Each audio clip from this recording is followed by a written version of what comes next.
Hey guys, welcome back to the channel, and I'm here to bring you another build video. Now today I'm excited to show you the SCY created by Reap Weaponries. If you don't know what the SCY is a polymer frame designed to turn your standard configured AR-15 and modify it into a Bullpup conversion. Now I've been a big fan of the Bullpup rifle for a long time, and it mostly stems from playing video games. From the first time I saw the FAMAS in Metal Gear Solid, the AUGs and the Tavors in Call of Duty. I was a big heavy user of the RFB in Battlefield. When I saw that these were available, I immediately wanted one. Now, after I saw Bargain Bin Tactician's review on it, that really sealed the deal for me to go ahead and pick one up. Shout out Bargain Bin Tactician. So when I went to build out my SCY, I decided I wanted to use my 7.62 upper. The reason being was because the upper is built on a Gibbs Arms side charging receiver. In Bargain Bin's video, he mentions that if he was to start from the ground up, he'd start with a side charging upper. So when doing this build, it took me a lot longer than normally and gave me a little bit of frustration. One of the frustrations was the old removal of the Hera stock. I had completely forgotten how I put it on there and didn't even bother to look up information how to do it, so wasted some time doing that. Another was the disassembly and the reassembly of the SCY frame itself. I really wish it had gone as smoothly as their demonstration video. A few things that they could have mentioned in the video was the position of the trigger when you decide to adjust the trigger on the SCY frame. What I found is that you should leave the hammer down in the firing position, or else if you leave it in the safe position or in the fired position, you would end up with a non-functioning trigger, which would then lead you to have to reassemble.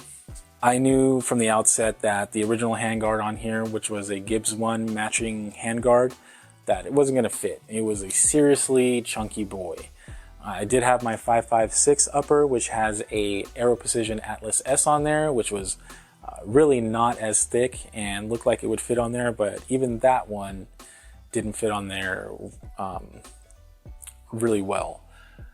So in doing some research, I came across a range therapy video where he uses a Foxtrot Mike 15 upper on his. Now that upper did not fit, and he had to do a little bit of dremeling to make some room around the handguard so it would fit properly. So I took a cue from him and removed some material from the inside here near where the handguard and receiver meet. And the 5.56 upper fit very well on there. So I could have just left it on there. But nah, I want my side charger. I'm going to have my side charger on it. So I thought I was going to be smart and swap handguards between the two uppers and call that a day. Unfortunately, that wasn't going to work either. The Gibbs receiver is a machined upper, definitely not mil-spec, not forged, and a very big chunky boy in itself. The handguard did not fit because it has anti-rotation tabs, and the anti-rotation tabs would not allow the handguard to seat all the way onto the receiver. And so the search was on to find a compatible handguard.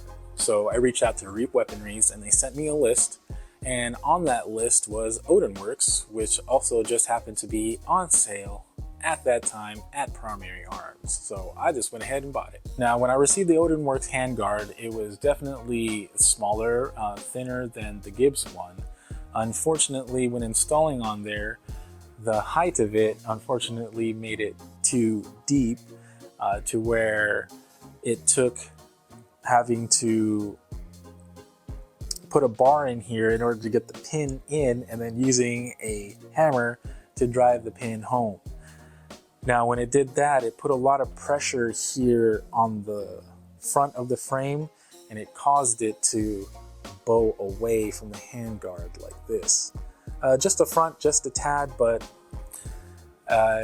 really it annoyed me. I really wish that it didn't look like that, but I was very excited to shoot it, and so I decided to take it to the range anyway.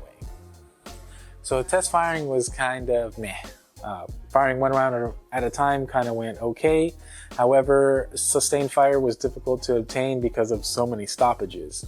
I am using a KAK CQC buffer, so it is shorter than normal, and the spring feels a little bit tighter when charging. When the bolt does lock back, it happens to lock back on top of the bolt catch versus behind the bolt catch.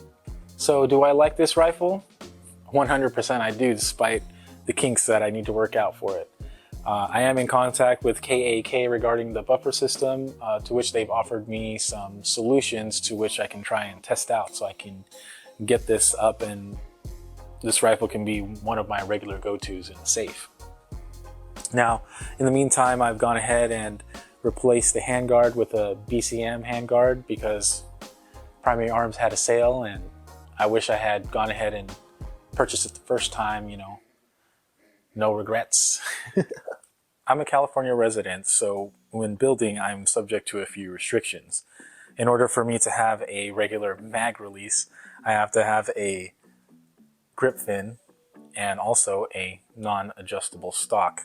I think I have some length of pull requirements as well, which is why I don't have one, or basically don't run a bufferless system. And plus bufferless systems are kind of expensive right now. When you do purchase this frame, I highly suggest that you buy the ambidextrous mag release. It will save you a lot of awkward reloading. So one last tip if you're going to go ahead and build this rifle, if you're worried about handguard compatibility, the easiest thing to do is to see where your handguard lines up. If your handguard is at least lines up with where the upper and the lower receiver meet, this line right here, it should fit. However, if your handguard extends all the way past down the front pin extension there, it definitely won't fit. So I'll leave the description for Reap Weaponries down there and you can check them out yourself. We'll see you next time.